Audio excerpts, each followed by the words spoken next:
বাকি বড়াগুলো আমার ভাজা হয়ে গেছে। এবার আমি গ্যাসটা বন্ধ করে দেব। এবার আমি তুলে নিচ্ছি ওগুলো।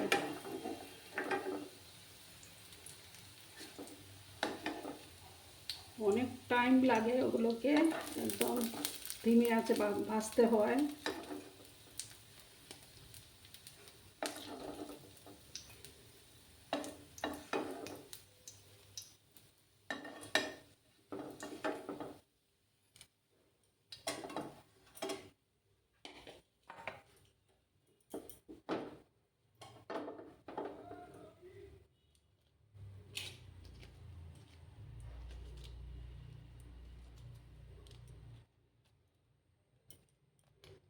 দেখো বন্ধুরা, আমার বড়ার রেসিপিটি তৈরি হয়ে গেছে।